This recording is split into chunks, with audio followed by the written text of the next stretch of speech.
हलचल TV network और आप देख रहे हैं हलचल टीवी न्यूज़। हर हलचल पर नजर, हर हलचल की खबर। नमस्कार दर्शक मित्रों, हलचल टीवी न्यूज़ में आपનું हार्दिक स्वागत है। ખેડા કોંગ્રેસ ઉમેદવારે નામાંકન પત્ર ભર્યા બાદ જોરશોરથી પ્રચાર શરૂ કરી દીધો છે। કોંગ્રેસના ઉમેદવાર કાળુસિંહ ડાભી નડિયાદની બજારોમાં પ્રચાર શરૂ કરી દીધો છે। કોંગ્રેસ શહેર પ્રમુખ હાર્દિક ભટ્ટ સહિત કોંગ્રેસના કાર્યકર્તાઓ મોટી સંખ્યામાં પ્રચારમાં જોડાયા હતા। સરદાર પટેલ સ્ટેચ્યુથી અમદાવાદી બજાર ડભાણ ભાગોળ વિસ્તારમાં પ્રચારની શરૂઆત કરી। સૌ લોકોને કોંગ્રેસના પેમ્પલેટ આપી મત આપવા અપીલ કરવામાં આવી છે। जी हाँ दर्शक मित्रों, खेड़ा कोंग्रेसना उम्मीदवारे पोतानुं नामांकन पत्र भर्या बाद आज जोरशोरथी नडियादमां प्रचार शरू करी दीधो छे। कोंग्रेसना उम्मीदवार काळुसिंह डाभीए नडियादनी बजारोमां फरी जोरशोरथी प्रचार शरू करी दीधो छे। आ प्रचारमां कोंग्रेस शहर प्रमुख हार्दिक भट्ट सहित कोंग्रेसी कार्यकर्ताओ मोटी संख्यामां जोडाया हता। आ प्रचार सरदार पटेल स्टेच्युथी अमदावादी बजार डभाण भागोळ विस्तारमां प्रचार शरू कर्यो हतो। सौ लोकोने कोंग्रेसना पेम्पलेट आपी मत आपवा माटे अपील करवामां आवी हती।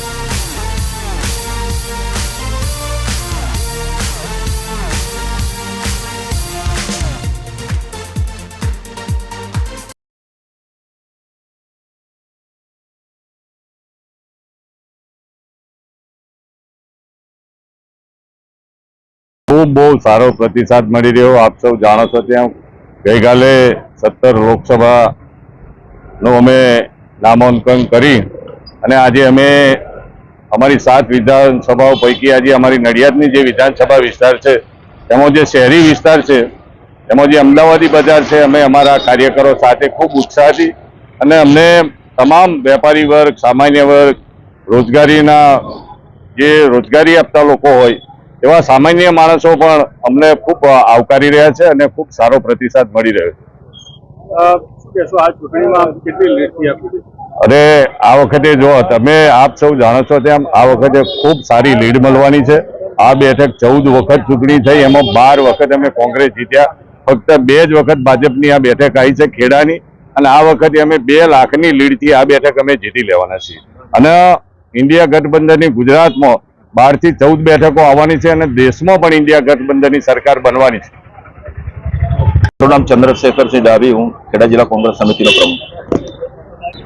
ત્યારે જ્યારે અમે અમારા આદરણીય ઉમેદવાર કાળુસિંહજીના પ્રચાર અર્થે આજે નડિયાદ શહેરમાં આજે નડિયાદ શહેરના મધ્ય ભાગમાં અમે નીકળ્યા છે, ત્યારે આપ સૌ જાણો છો એમ આ દેશમાં સૌથી મોટા મુદ્દાઓ હોય તો બેરોજગારી ને મોંઘવારી છે, અને જે ભ્રષ્ટાચાર એ તો માજા મૂકી છે, તો આપ સમજો છો। એટલે આ મુદ્દા મહત્વના છે, અને ખાસ કરીને યુવાનોને રોજગારી, મહિલાઓને પણ જે રીતે એમનો ન્યાય મળવો જોઈએ મળતો નથી, ખેડૂતોને પણ જોઈએ એટલો લાભ મળ્યો નથી।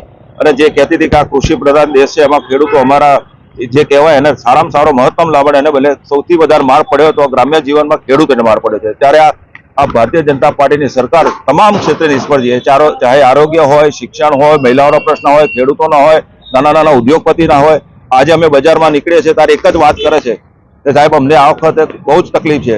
આ 10 વર્ષના ભારતીય જનતા પાર્ટીના કેન્દ્રના શાસનમાં અમને સૌથી વધારે તકલીફ પડી તો આ 10 વર્ષ રહ્યા, એટલે આ વખતે પ્રજાએ મન બનાવી દીધું છે અને ઉત્સાહનું વાતાવરણ અત્યારે સમગ્ર નડિયાદ શહેરમાં પણ વાળ્યું છે। પહેલા અમે એમ માનતા કે શહેર એટલે માત્ર ભાજપનો વિસ્તાર, એ ભ્રમ હવે ભાગી ગયો છે। લોકોએ પણ અમને કહી દીધું કે આ કોઈ સાહેબ ચિંતા ના કરશો, અમને સારામાં સારા તમે અમે આ વખતે ઉમેદવાર આપ્યા છે।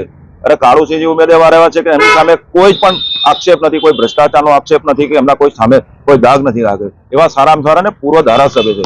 અને આ જે અત્યાર સુધીના જિલ્લામાં જે 6 ધારાસભ્ય પૂર્વ હતા એમાં સૌથી વિશિષ્ટ અને વિશેષ કામગીરી કરી હોય, સારામાં સારી એ આંખે ઉડીને વળગીને હોય એવા અમારા કાળુસિંહજી છે। એટલે જનપ્રતિસાદ મળી રહ્યો છે અને તમામ વર્ગો અમે હમણાં જે વાતો કરે છે સત્યવાદ નહીં, અમારે તો કોંગ્રેસ પક્ષ બિન સાંપ્રદાયિક છે, દરેક પક્ષને દરેક લોકોને સાથે લઈને ચાલનારો પક્ષ છે।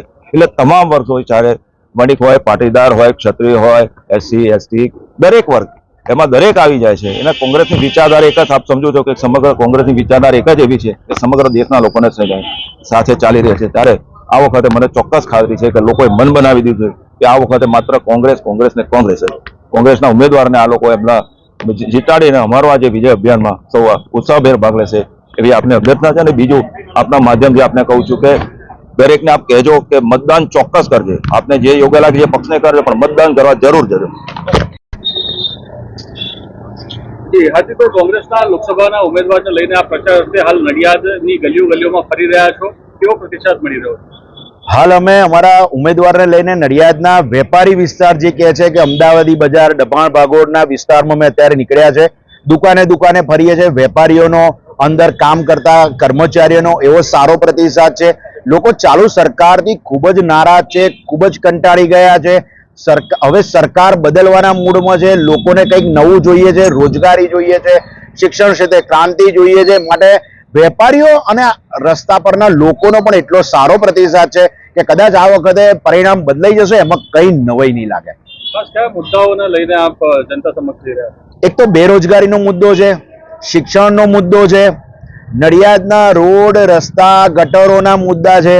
અમારે તો નડિયાદ આવે એટલે મૂળ નડિયાદનું જોવાનું. નડિયાદમાં થયેલા ભ્રષ્ટાચારના મુદ્દા છે, નડિયાદમાં હોસ્પિટલોના મુદ્દા છે, ટ્રેનોના સ્ટોપેજ કપાઈ ગયા એના મુદ્દા છે. એટલે અમે આ બધા મુદ્દા સાથે નડિયાદના લોકો સાથે ચર્ચા કરી છે ને 100% આ વખતે પરિણામ મળશે અને અમને સાથ મળશે ને લોકોનો મત મળશે, એમાં બિલકુલ બેમત નથી.